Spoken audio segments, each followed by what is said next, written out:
दोस्तों, इस भोजन के नियम श्रृंखला के माध्यम से हम आपकी लाइफ को और सिंप्लीफाई करने की कोशिश कर रहे हैं ताकि आप अपने भोजन का पूरा आनंद ले सकें और अच्छा स्वास्थ्य लाभ पा सकें।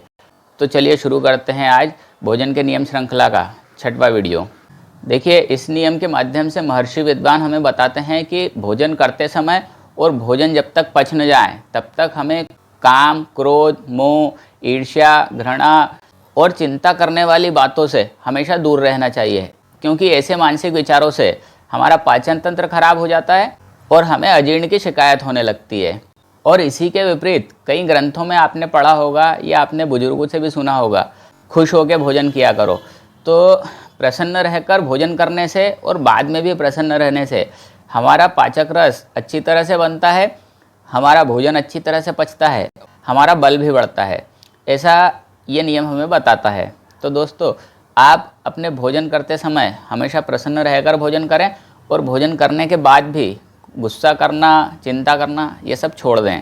अब हम बात करते हैं अगले नियम की। इस नियम के अनुसार शास्त्रीय हमें बताते हैं कि हमें भोजन करते समय और भोजन के बाद में किसी भी अप्रसन्न करने वाली घटना पर चर्चा नहीं करना चाहिए या ऐसा कोई टॉपिक पे बात नहीं करना चाहिए जिससे आपके मन में कोई अप्रसन्नता के भाव आएँ, आप दुखी महसूस करें। हमेशा प्रसन्न रहने पर फोकस करें, इससे आपका पाचन तंत्र सुधरता है।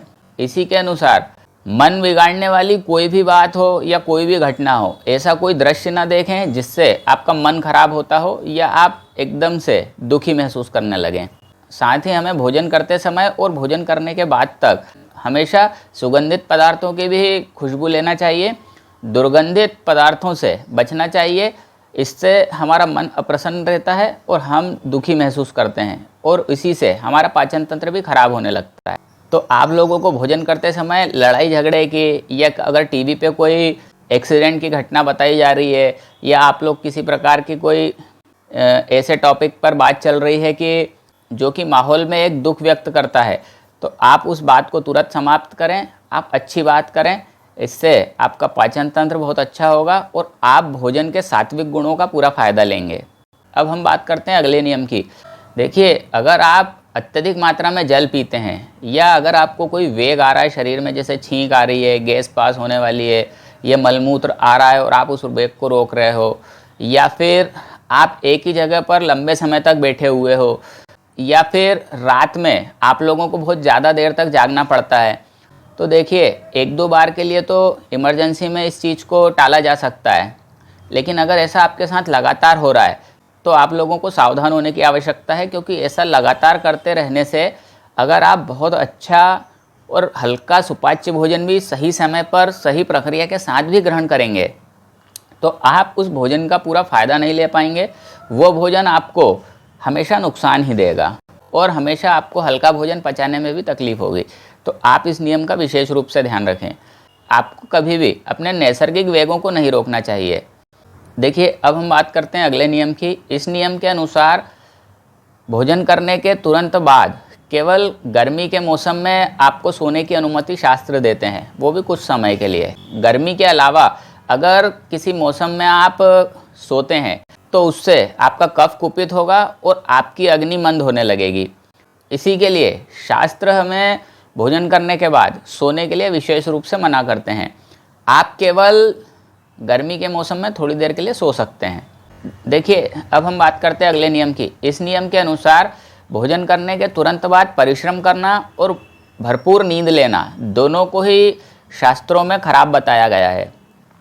आपको भोजन करने के बाद 100 से 150 कदम पैदल चलना चाहिए और ऐसा करने से आपके गर्दन को, घुटनों को, कमर को बहुत आराम मिलेगा और आपका बल बढ़ेगा। अब मैंने बहुत से लोगों को देखा है कि खाना खाते हैं और तुरंत निकल जाते हैं और कहते हैं भाई हमने तो 2 किलोमीटर 3 किलोमीटर वॉक किया है। देखिए, मैंने ऐसे बहुत से लोगों को देखा है जो भोजन करने के तुरंत बाद घूमने निकल जाते हैं। तो ऐसे लोगों के लिए विशेष रूप से सलाह है कि अगर आपको भोजन करने के तुरंत बाद घूमने जाना है तो आप केवल टहलिए। 100 से 150 कदम बहुत पर्याप्त हैं आपके भोजन को पचाने के लिए और आपके शरीर में बल बढ़ाने के लिए। तो इसको आप विशेष रूप से ध्यान दें। अगर आपको लंबे समय तक वॉक करना है तो आप 90 मिनट बाद ट्राई करिए, उससे आपका बल भी बढ़ेगा, आपका वजन भी कम होगा। देखिए, अब हम बात करते हैं अगले नियम की। सुश्रुत संहिता में भोजन करने के बाद 100 कदम टहलकर बाईं करवट लेटने का विचार विद्वानों ने व्यक्त किया है। और इसी तरह भाव प्रकाश में विद्वानों ने बताया है कि भोजन करने के बाद आप 8 श्वास सीधा लेटें, 16 श्वास दाईं करवट लेटें और 32 श्वास बाईं करवट लेटें। फिर इसके बाद जो आपको करना है आप स्वतंत्र होकर कर सकते हैं। आप 8, 16, 32 का कॉन्सेप्ट ध्यान रखिए। सीधे लेटकर 8 श्वास लेना है, दाहिनी करवट में 16 श्वास लेना है और बाहिनी करवट में 32 श्वास लेना है। और ऐसा करके आप फिर अपने किसी भी काम को नियमित कर सकते हैं। दोस्तों, ये थे हमारे आज के 5 नियम। भोजन की नियम श्रृंखला से आपके जीवन में कोई वैल्यू ऐड हो रही है या नहीं हो रही है, दोस्तों कमेंट कर ज़रूर बताएं। और इन वीडियो से अगर आपके जीवन में कोई वैल्यू ऐड हो रही हो तो दोस्तों सब्सक्राइब ज़रूर करें, इससे हमें मोटिवेशन मिलता है। और अगर हम आपके लिए कुछ अच्छा कर पा रहे हैं तो दोस्तों चैनल को सब्सक्राइब करें, लाइक करें, कमेंट करें और शेयर करें। Thank you.